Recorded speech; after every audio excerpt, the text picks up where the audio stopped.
Welcome back to Commonwealth Sports Talk, Season 3, Episode 1, with your hosts, Joe Dillard Jr., Lamonte Thomas, and Anthony Robinson. Today's special guest, P.J. Adams, head coach of the Thomas Jefferson football team in Richmond, Virginia.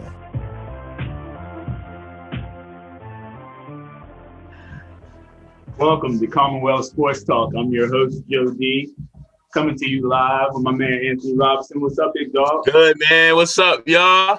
Back for Season 3. Got a great one for you today as we bring you Thomas Jefferson's P.J. Adams. This should be a great one that we're bringing to you today. Yes, sir. Yes, sir. Absolutely. You feeling good about this third season, Rob? I think we got. Hey, look, man.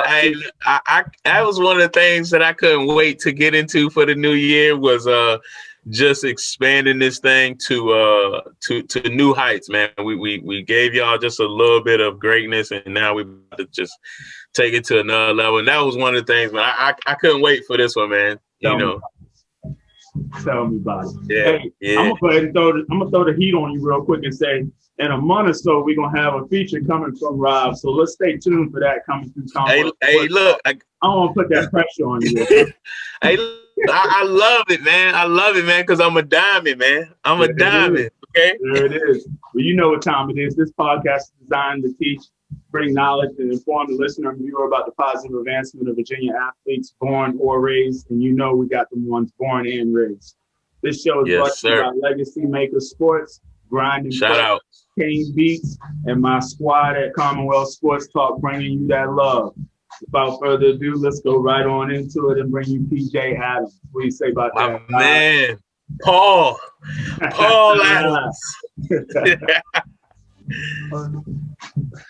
And welcome to Commonwealth Sports Talk as we have P.J. Adams with us, Thomas Jefferson's head football coach. How you doing, man? I'm fine, man. All right. So look, I know we go way back since we got our Trojan 1882 roots. Yeah. I'm gonna take you in the mindset of Mr. Clark Kent, Mr. Mr. Laid Back. Every time I talk to you, we broke down every sport from the beginning to the end. Has that been in you all your life, man, or is that just something? I mean, take me through that, bro. Do you know about that? It's just a natural love, and it's like I've always played football, so I've had the love for football. I played baseball, dabble with that.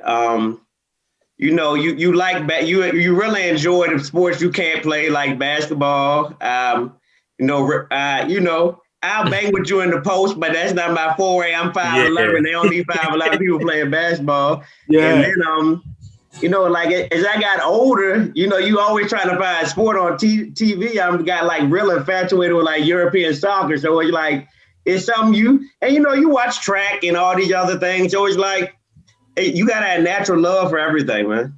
Absolutely. I got FIFA and 2K. That's like one in the spectrum to the other. Hey, look, I watch everything. X Games. Yeah. I watch the marble tournament. All of it, man. Dog, when the pandemic first hit, like the amount of wild stuff people were watching, there wasn't nothing on TV. Is like, absolutely. Yo, cornhole championship. Cornhole was rocking and still that's is. Real deal.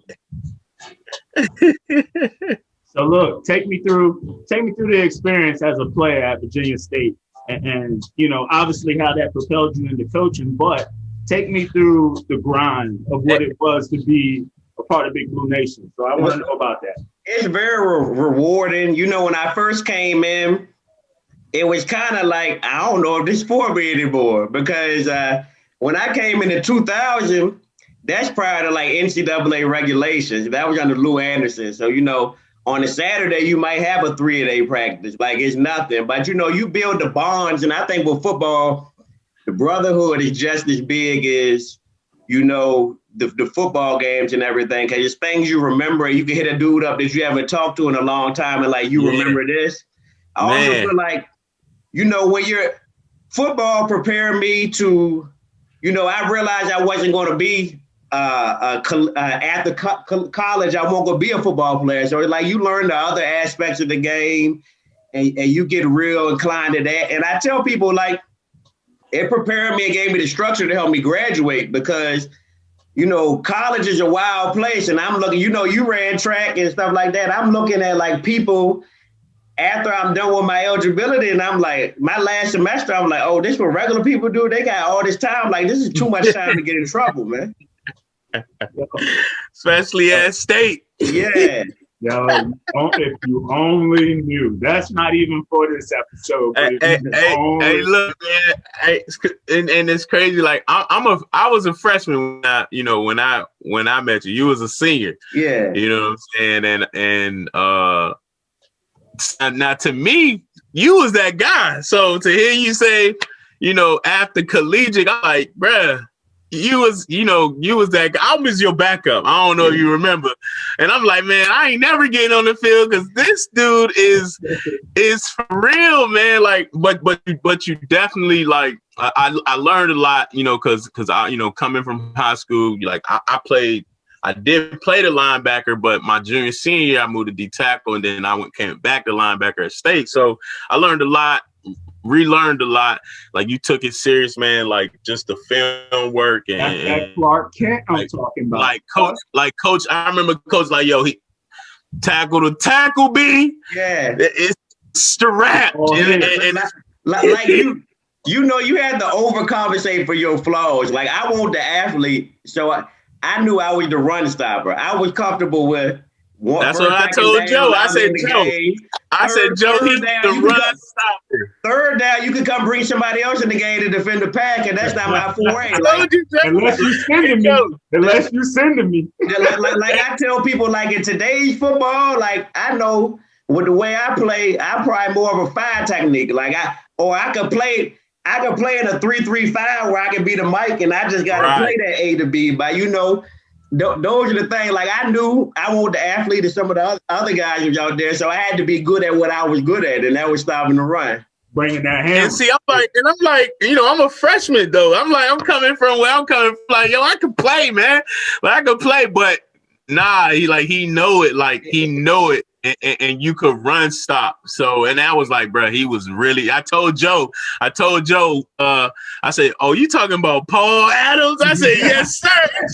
He's like, PJ. He's like, no, he said, who is Paul? I'm like, man, I met Paul Adams, man. It's a different mentality you got to have. But like, I don't, because back, you coming in at the tail end, that's back when people still playing over fullback, you playing wing T.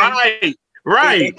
And when I first got to state, the spread hadn't taken off yet. We was like one of the only spread teams. So when I first got there, we had Coach P was the linebacker coach, and his methodology was insane. It wouldn't work for nobody right now.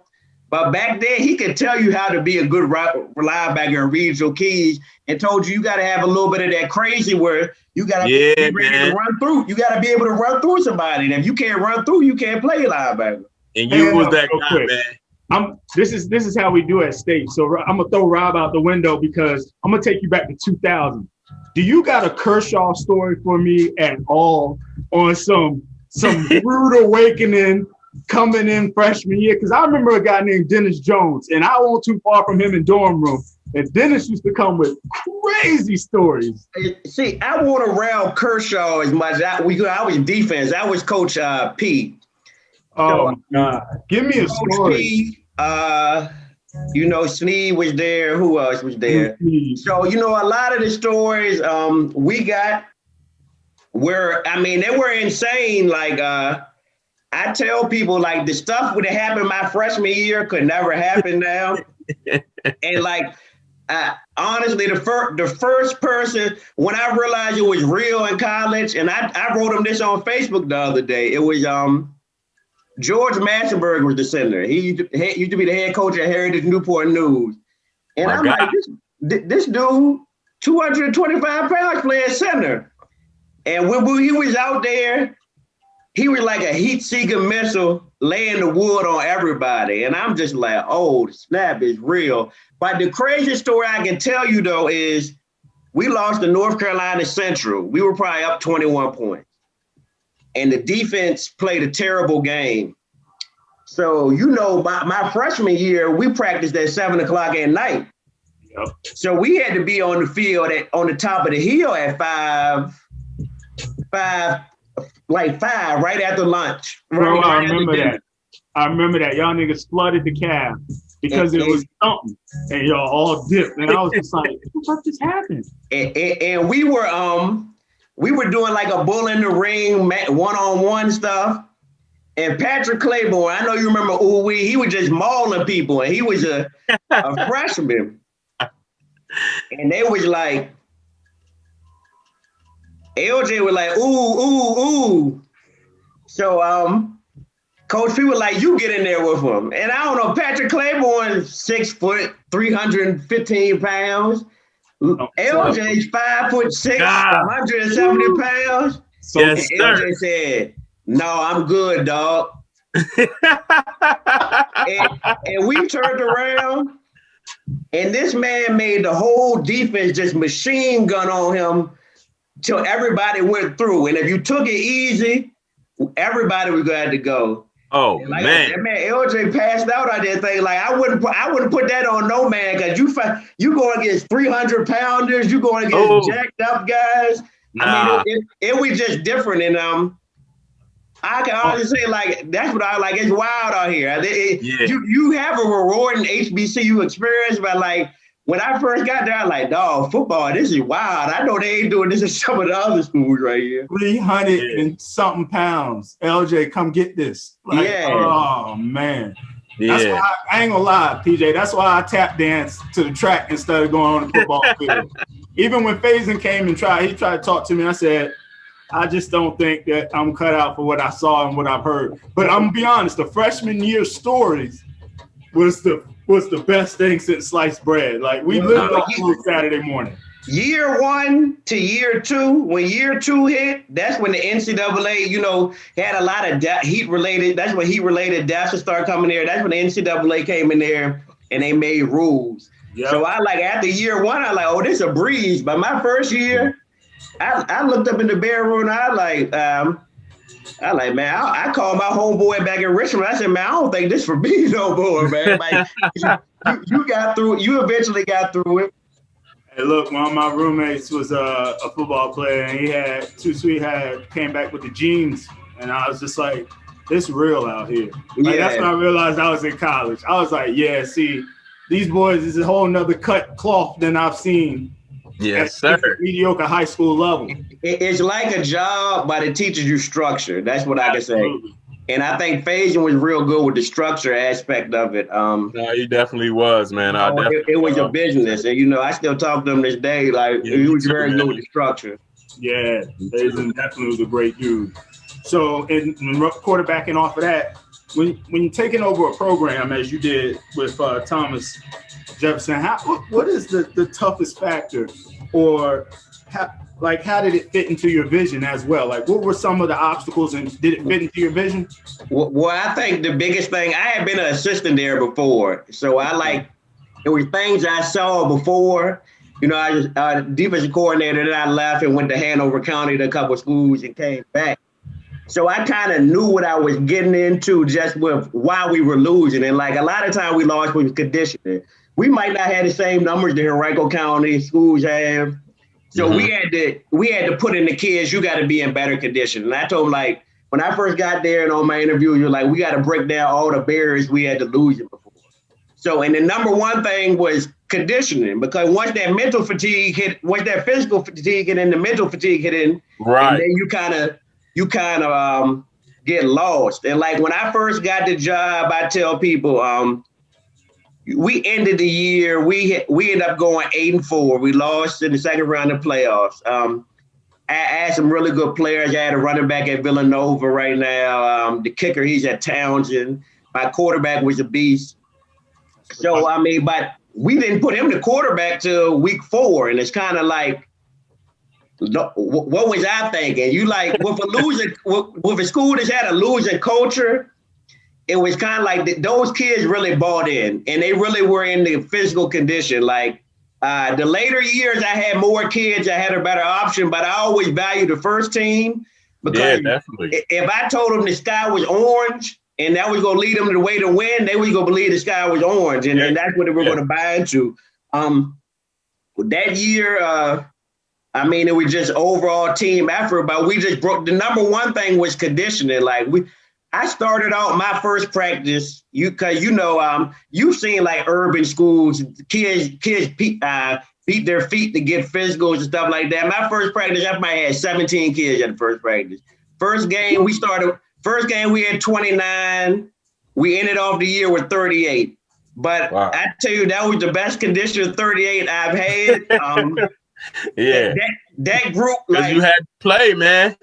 Well, I tell people that group, we had, I want to say 4 come from behind victories. Because we used to look at other schools when the third, fourth quarter hit, they felt like, oh, that's when it was go time. That's when they about to fold and we're getting to go. And when you're a 2-3-8 team playing 5-8 teams, you got to have some type of mental aspect with that. And the conditioning was the biggest part of it. I mean, I feel like, if you can take care of the mental, I'm not always going to have the biggest, I'm not always going to have the fastest, I'm not always have the smartest, but if you can take care of the mental and the belief part, you're good.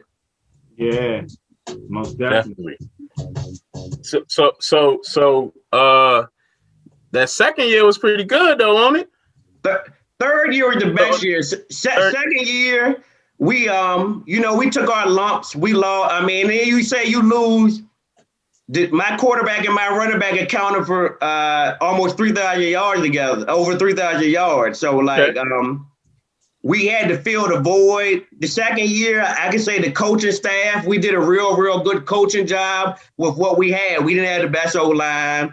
Mm-hmm. That was kind of the learning program. That was kind of the learning year. Like, it's not going to be easy. Where in year 3, you kind of could get over the hump. And I mean, biggest part, we had a quarterback. Like I tell people, I got a kid to sign to Virginia Tech, and he's a wide receiver. People were like, he was here the year before, and I'm like, yeah, but he had to play quarterback, and we didn't have no quarterback. So I remember make it happen, man.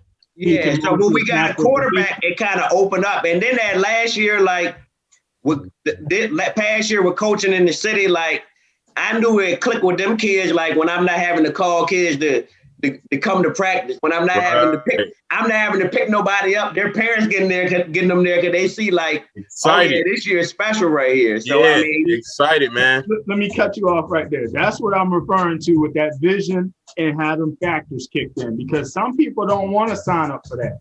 You know what I'm saying? So that's where we throw you flowers, because at Commonwealth, we got to throw you flowers in that regard. Yeah, man. Go from the ground root, solve a problem, give them hope, and move forward and be productive. You've got kids in college. You've been a regional champion. First winning season since the 70s at TJ. Come on, bro. Man. State, bro, hey, look, because I coach down. I coach high school myself down here in the in the 7-5 at Phoebus. So I definitely know TJ definitely wasn't. Yeah. They won't make any noise, man. So, but I know you, and so when we don't probably talk a lot, but I know what's going on, and definitely proud of you, man. Like, I know this guy. I was a freshman, my man. Like, they got a good one out of this guy, man. They got a real good one on and off the field, man. For real, man. Hired you, and you kind of see you see other schools, it's doable now. Like, a lot of people think it's not doable, but just like y'all follow football, I follow football. And you see other schools kind of rising when they get that person to lead them. Because I know, for instance, 757, right. Churchland was kind of like the TJ down there. And they got a lot better at Portsmouth. They're beating their rival school. Prior to me getting here, we never used to beat the county schools and stuff like that. So those are things we look forward to. Yeah, that's big, man. Young, experienced, relatable coaches with energy. You give me those, that's the first key. All day long, man. And I tell people, you got to secure a good staff. If you can get other like-minded individuals, it don't have to be the biggest staff, but you got to have good men around you. Because I tell people, I don't do a lot of coaching at practice. I put the plan together and I let my coaches coach. And when you trust them, to do the right thing, it makes a whole lot of stuff more, easy to get around. When you're doing that, running the program. Yeah. You trust them when that little adversity hit, those are guys that you can look left and right and know, we all got that same vision, man. Yeah. I tell people, like, with a coach, you can trust the coach. A friend of mine told me the analogy, like, we all know 2 + 2 = 4. But if I tell you I wanted to do it the way 5 + -1 = 4, I don't need you to go around town telling everybody, oh, he's doing it this other way. He ain't doing it the natural way. I need people to go do it the way I wanted to do it. Right. So, when you find a group of men that's going to do it that way, you feel a lot more comfortable about what you're doing. Exactly. Well put. Exactly. Another quote that's well put. Everything we do is for the culture, right? Yeah. Yeah, man. That's the motto at TJ, ain't it? So what's your you're a football guy. What's your thoughts on Monday night, man?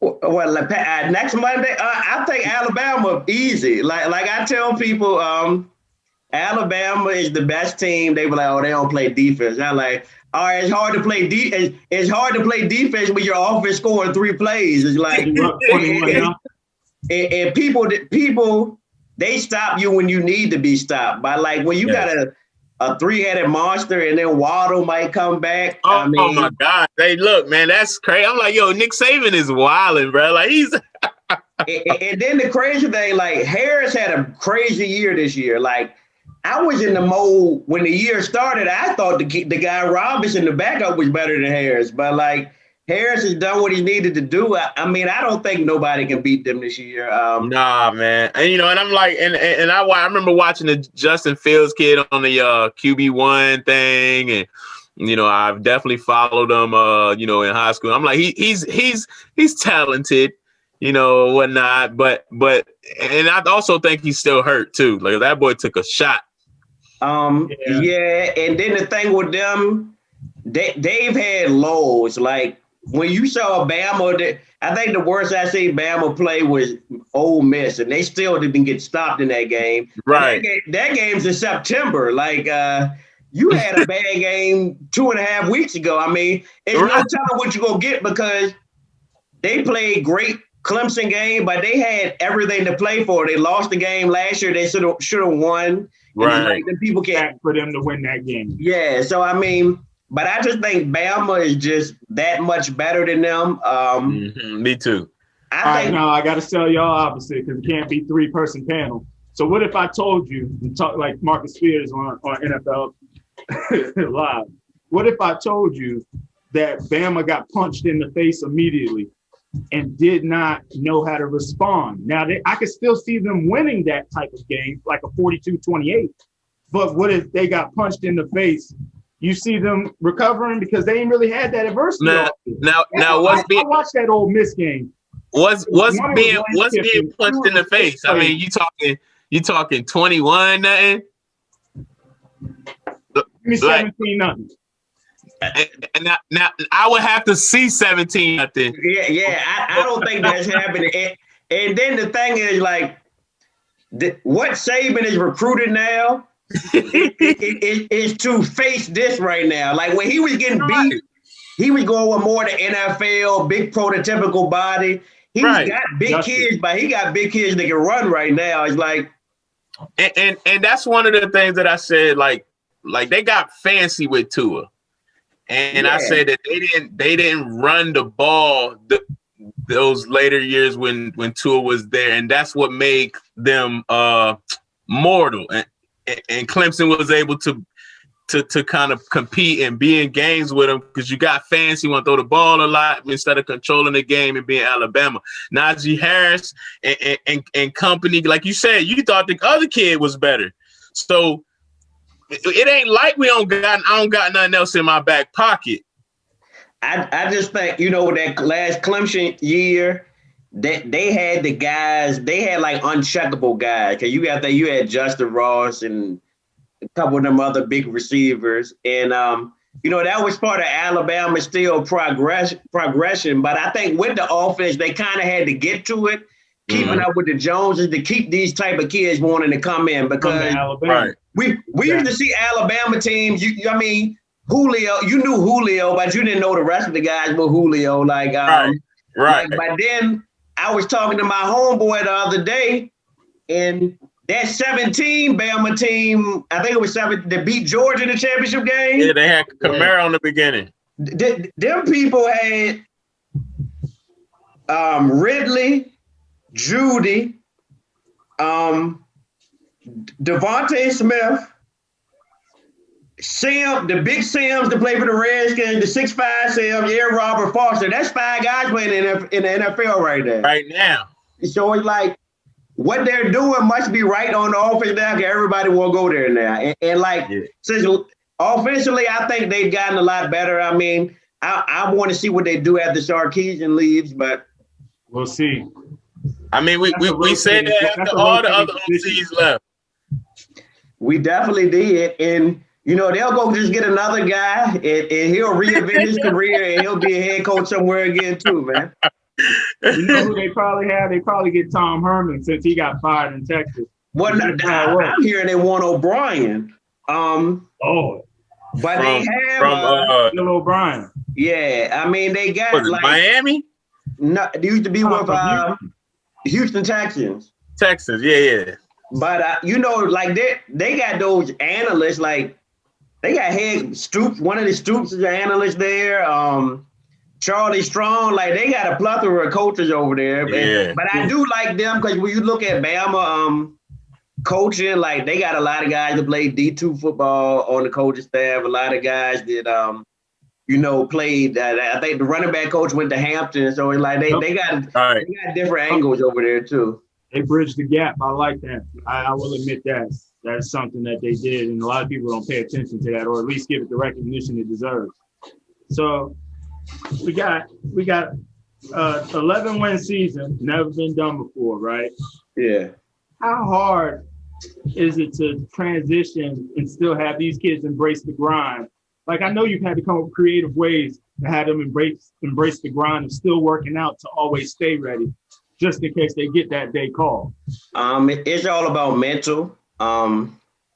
Like I said, you have to think of what's coming ahead. I mean, I know, and then kids, a lot of times, like you got to think in today's day and age, kids are looking more forward to the second level. I think they're doing a whole lot more working out independently than we ever did back when I was coming up. So it's like, the ones that know it's go time, they're kind of waiting. It's some of the ones that you got to get. I mean, every team got it. Like I was that at Virginia State. I knew I was coming to get the shape in football camp. I was chilling. So I was gonna let my mental get over it. So like, but you got the kids that they're looking for the second level, and kids are always doing something with football. I tell people, regardless if football is taken away from them, they're going to go find a way to go play football somewhere else. Somehow, man, definitely. Yeah, they're going to go find a way. I mean, it's just the nature. And like I said, if I was a parent and they took it from me, we would go find a way. So somebody go find a way. So, I mean, it's neither here or there. I mean, and then I think, like, especially in Virginia, you're going to see the takeoff of 7-on-7 football. You're seeing a big camp boom right now. So it's just like kids going to find a way to stay engaged. Absolutely. I couldn't say it better. That's the thing too. You give a kid something they love and then it's stripped, they immediately get battle tested with something like this. And so, on a way to adapt, man. Yeah. Yep. 7-on-7s, travel, playing out of state. Yeah, do whatever they can to get the colleges to give them that recognition. So how hard is it for your boys to get that recognition now with all the changes going on in college football? Well, I think it's having an impact on all kids, from the biggest schools to the smaller schools. I mean, where you can go get a guy ready already is making it tough. So I told somebody, D2 football is getting harder to get into. Yep. I really laugh because I think what's going to reap the rewards is the Division III level. I think Division III going to start looking like it's never looked before, because you're going to start getting some kids that might have been somewhere bigger at the Division III level, because they're going to have more kids leave with not giving those scholarships. Once they graduate, they're out. So they can bring in more new kids and stuff. And, I think a lot of people don't realize, like, if you watch the Division III football now, it's really not that far away from some of the other levels. And then a lot of the schools, you don't see it as much in Virginia. You know, Bridgewater and some of the other firms, they do it like they got 400-man JV teams too out there running around. So, you know, I really think it's going to, a lot of kids are going to have to get out the aspect of waiting for offers or waiting for this school to come around. You got to have to take what's there, or you got to have to go somewhere and go prove your worth. And go be great, man. That's what I tell them, man. Go be great, man. But I tell a lot of my kids, like, I'm not going to I know where you're from. I'm not going to let you go create this $40,000 college debt to go play football. If you got a school where you can go get an education and they go try to make the team, I'd rather you go do that than go make some big debt.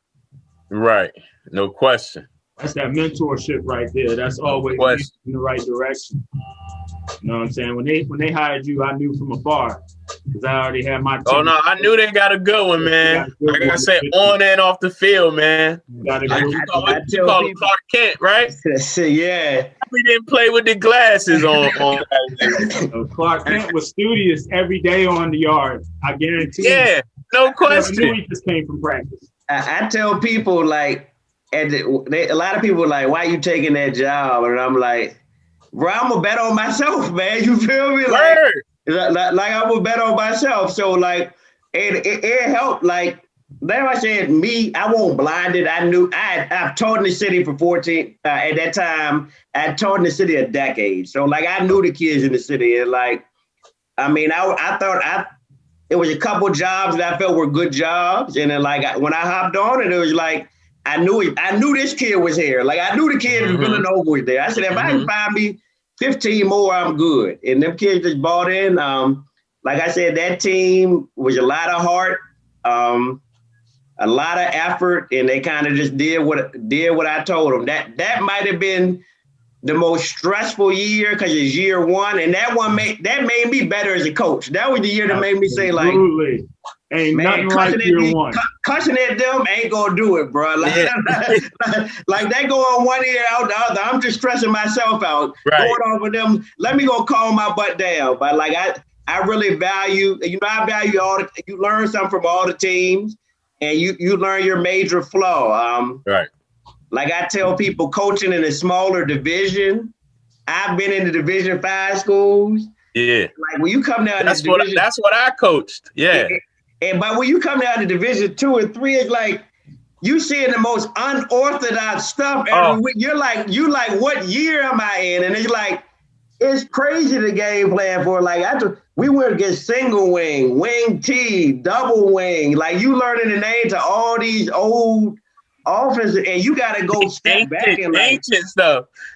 I can't run. Like the team we lost to in the playoffs, it was just like, they came out with the best game plan ever because we're seeing them on film and they're out-athleting everybody they play against. And we're kind of like, they can't out-athlete us. Man, they come out this joint in the first play, the kid said, man, coach, they ain't got no wide receivers on the field. And these people ran double tight, double wing, pitched it to the wing, led with the quarterback, the running back, the guard, and the tackle, and we just looking like, oh, we playing old school football right here. Like I said, white on the black. Yeah, control, baby. I miss being at some of the bigger schools because you might see one unorthodox thing out there. Like I know you in Hampton, so like Woodside. Yeah, Woodside. You know, in Norfolk, you got Lake Taylor. Lake Taylor, they run the veer. They still run the veer. That's the veer. And like I'm looking at, I was looking at when we were in the playoffs. I'm looking at the teams we about to play, and it was like, I wish we could play Graham because Graham's out there on the West Virginia border. We match up with they in the spread. Okay. Stewart's draft come out there in the double tight, double wing. And then Appomattox is like the Division II version of Lake Taylor. They split beer and they got athletes out there. So it's like, it's tough, man. Against that, we practice with no ball. Yeah. Like we don't like against the wing team, we don't use no ball. So it's all read your keys, believe your keys. And if you're where you're supposed to, if everybody's where they're supposed to be this week, somebody gonna make the play. Just do what you told. Yeah, because we played a team called Gretna. We rode 3 hours on the cheese. Went out to play Gretna, Big Hall, UVA. We went out there. Yep. And like that was like one of the greatest football environments I ever played in, because it made you feel like you were in a little small town, but it made you feel like you were some Friday Night Lights, like down for them. The whole town there, like everything shut down. And they were in a Disney movie. Yeah, and they were wing T, and that was the most disciplined wing T. And we ended up winning. Our kids stayed prepared for it, but like some of the older styles of football, I can see why teams run it, because on a week by week, it's just hard to get with high school kids. Bruh, it is, man. I always say, man, I can imagine how those practices are, man. Yep, you just plugging them in. York High ran the wing T. Sherrod Blow, my cousin, fam, he ran the hell out of the wing T with him and Tyrone Dennis. And that took them to state. But it's something that you really have to be disciplined for, and it looks the same every play. So it's definitely when you have to follow your keys, because it looks the same every play. But listen, they better be careful, man. They ran it against the wrong guy, man. I know you're gonna chop that up. You gotta I tell people you kind of gotta, with some of those things, you kind of gotta go back in time and look and find that. Because I tell people, out of the 3 years the 3 years I've been there, every team we lost in the playoffs has been a more earlier football team. Like we lost to Culpepper. Culpepper quarterback got hurt, and they went to a direct hike, foot-to-foot split, just hike it to them and go every play. We lost to Spotsylvania. Spotsylvania was a wing T, but they're not doing a whole lot of pulling. They just mauling and they had two big running backs. One was 215, the other was 235. They just running at you. Then them in the single wing. So it's kind of like I'm looking at stuff in football that I feel like other people aren't right now, because other people are worried about stopping RPOs and stuff like that. Yeah. I think I have a pretty good knowledge of that. I need to worry about single wing and double wing and stuff like that. Right. No, I know you're going to get it right, man. And listen, man, keep being great, man. For real, man. Absolutely. Well, we definitely appreciate your time, PEO. Couldn't said it better how Rob just said you definitely the right guy for the position. So if somebody can solve it, we know you got it, my man. Thank you very much.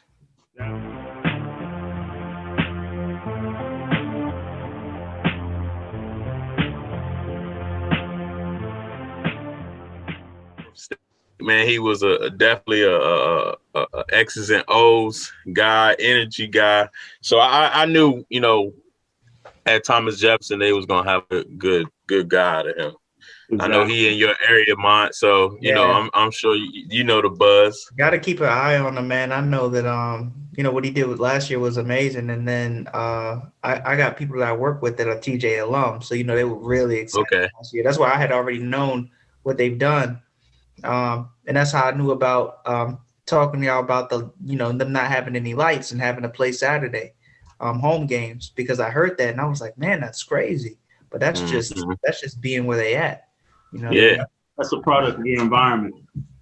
Adversity, man, and being able to overcome that, and still be successful and be able to just block that out. And I mean, you kind of got to use that. I know myself as a coach, look, man, we working with nothing out here. You know what I'm saying? So these guys don't got it like us. And that's just a different edge. You take that into everything. Exactly. And so we're just happy to have had TJ Adams on the show. We're going to it was a good one. A new segment, which we call Roundtable Talk, because what we do is break down subjects related to the guests that's come on. And we want to discuss today city versus county. I think everybody knows that. The urban versus suburban. The type of kid that you bring into your program, the type of kids you have based on environment. And the first thing I want to talk about is, what do you think, LT? Do you think the city has an advantage, disadvantage? Let's talk about some of those advantages and disadvantages of being in the city. So with you, LT, give me some advantages of the city kids. Yeah. Am I frozen right now? Oh, I'm good. All right. Yeah. Man, and I mean, locality is important, right? Like, of course, it matters where you are, what type of city it is, but Joe, you can definitely attest to this when it comes to having the resources and getting resources allocated for your cause, right? So Richmond is a unique locality, being that it's surrounded by counties, on either side, right? So Yeah. you have that crossover, and of course you're going to have the kids that spill over in either category, which could work in their advantage or disadvantage. As far as the city here, I would say, it's a grind. It's a grind because they're all thrown into this bigger pot, whereas the county, as we know, is much spread out. So now I feel like you got to claw. You gotta fight for your spot in the city, and that's as a team, as an individual, in every aspect. Program. Yep, every ladder of success, you gotta grind it. What about you, Rob? What do you think about that city approach? That city approach has the ups and downs to it. I'll give you my intake after you go on yours, Rob. But well, I know city. I mean, see, when I hear city, because where we're from, Phoebus, what I'm saying. But so when I hear county, to me, that's like Pocosin. That's the York counties. So to me, being county and city is definitely different. Where in the county they all grow up and they play together. They it's not a lot of teams out there. It's not, so when they go and play their county ball, those kids probably been playing together all their life. But city, you might play 6 to 12 with a group and then go to high school and play with kids you never played with before. So that to me is a lot different. And I mean, I'm glad I played city ball over, what I'm saying? I don't change it for nothing. I mean, I like the way we play things, and it was cool, man. So, I mean, I like our advantages in the city. It's crazy because when you look at it, the advantages of the city are the disadvantages of the county and vice versa. When you look at the county, they have all the resources, probably. You can have all the resources, but you might be lacking a couple of things. Kids with diversity that they face, the dog in them, the dog mentality. Right. The wanted more than the next guy approach. But in the same center, as a county coach, you may not be into the county or into the community as much as that city coach, because he's got parents picking them up, kids up. He's got, the whole city or county helping out. So he might to be involved as much.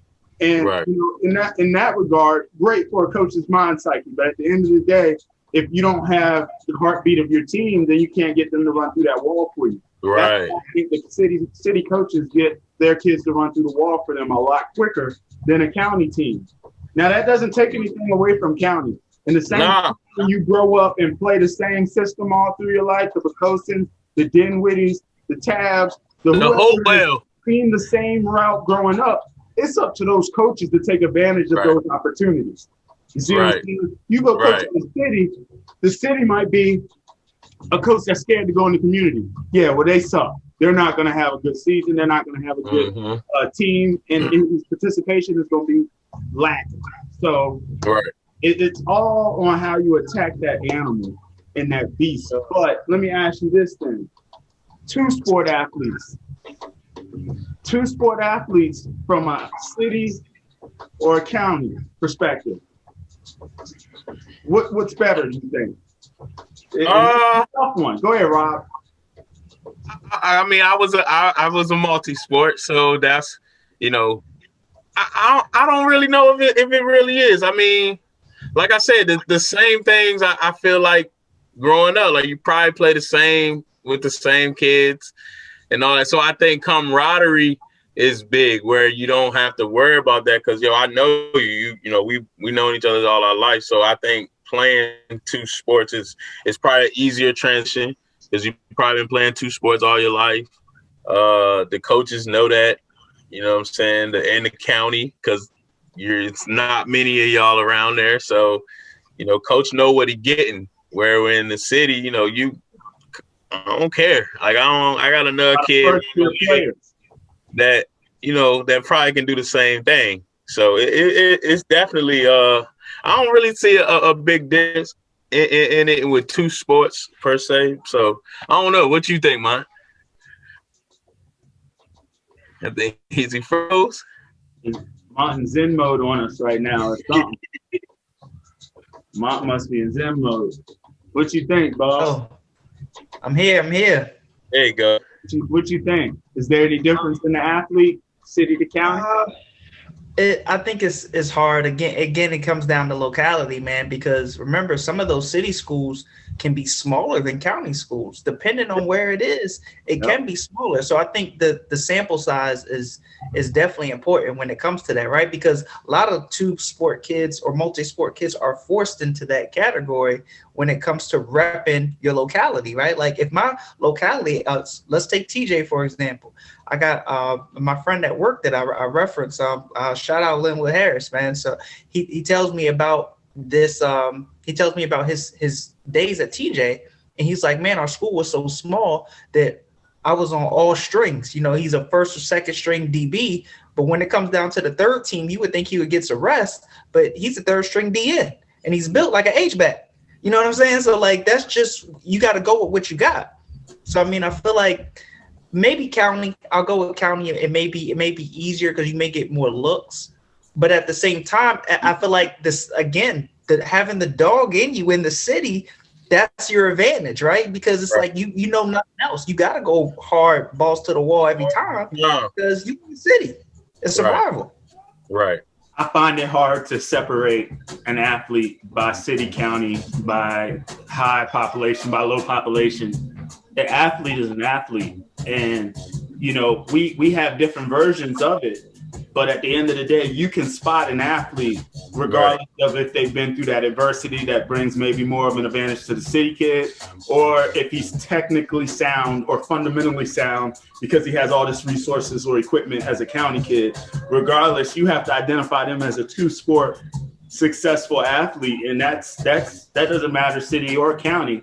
And so I think people like a PJ Adams do a great job of pulling those kids and getting the max out of them when they've got small resources like a Bruton and a TJ. Bruton's a county school, TJ's a city school, both small. They've got to really use their resources. Phoebus, a city school, really small, but productive in their sports. And then you have other schools that are small, like Highland Springs, but yet productive in the county. So it's so many different elements that you could bring into it. But I just need people to use their advantages and run with it. Don't worry about what you don't have. Yeah, you're right. City kids might not have the tackling sled, Rob, but y'all got them hills, Rob. Oh, got it. You better know we got it. And we was lucky enough to have a hill on the side of our school, so we don't have hills, but we got a hill.